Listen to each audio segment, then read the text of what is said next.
Сәлем достар, қалдарыңыз қалай? Бүгін біз сіздермен картоптың пайдасы мен зиянды жақтарын айтатын боламыз.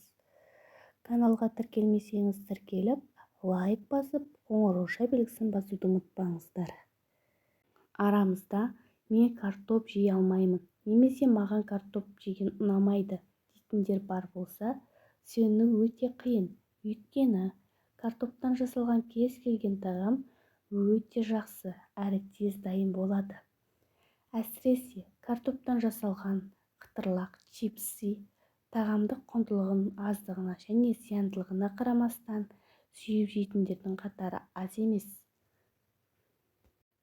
Картоптың құрамында С, В1, В2, В6, В9, РР, К дәрумендеріне бай.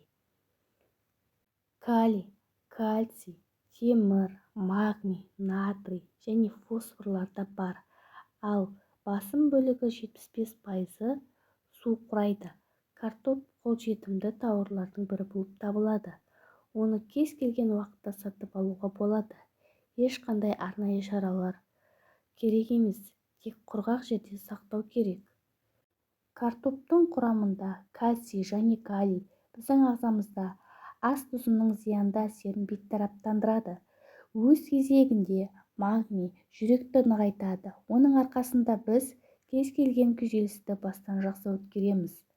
Сондықтан картопты күйзеліске бой беретін адамдар қолдануға кеңес береміз. Картоп қан қысымына ем. Бүгінде заманауи зерттеу әдістерінің арқасында картоптан бұған дейін белгілі болмаған 60-ға жуық қоректі зат табылды. Мысалы, 2007 жылы Тағамтану институтының британдық ғалымдары картоптың құрамында қан қысымы төмендететін кокаин барын анықтаған. Әсер ету механизміне байланысты ферменттері баяулатқыш дәрі секілді. Әрине, оның дозасы таблеткасы аз, бірақ айтарлықтай маңызды рөл атқарады. Картопты қалай дайындаған жақсы? Ғалымдардың айтуы бойынша, картоп дайындаудың жаңа және пайдалы әдісін ойлап табуға шақырды. Мәселен, қысқа толқынды пеште С дәрумені көп ыдырамайды және оның картоптағы дозасы 50%-дан көбірек сақталады. Ал картопты пісіру ондағы қоректік заттардың құрамында айтарлықтай әсер етеді. Ол пісірілген картопта аз, ал тұтас немесе кесектеп туралған қуырылған картопта көп болады. Бірақ бәрінен де қабығы ашылмай пісірілген картоп пайдалы. Қабығымен пісірілген картопта ашып дайындалған картопқа қарағанда қоректік заттар әлдеқайда көп сақталады. Картоптың ағзаңызға берер пайдасын біліп алдыңыз деген ойдамыз. Ал картоптың зияны қандай? Әдетте салмақ тастағысы, азғысы келетіндер өзін картоп жеуден шектеп тастайды. Бұл да дұрыс емес. Картоптың зияндылығы оның құрамында көмірсулар мен жасұндықтардың көп болуында. Бұлар өз кезегінде адам ағзасында қанттың мөлшерін көбейтіп жібереді. Дұрысы, картоп тағамдарын дұрыс дайындай білу үйрену керек. Картопты қуырғаннан гөрі қабығымен бірге қайнатып жегеніңіз қуырылған картоптан да аулақ болғаныңыз өзіңіз үшін де пайдалы болмақ. Картоптан жасалатын бет терісіне арналған маскалар мен картоптан түрлі дәмді тағамдарды жасаудан хабардар боларсыз. Мұнан басқа картопты үй тұрмысында ем-дом ретінде пайдалануға да болады.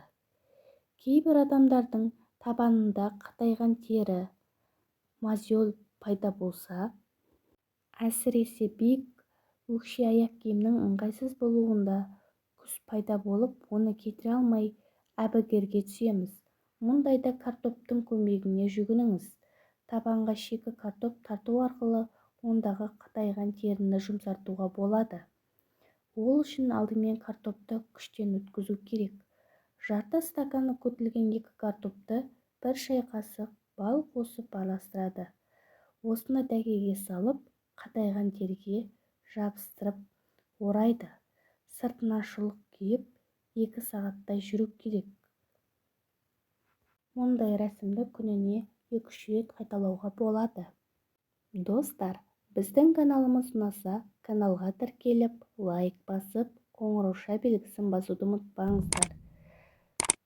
Алдағы уақытта біз сіздермен пайдалы әрі қызықты ақпараттармен бөлісетін боламыз.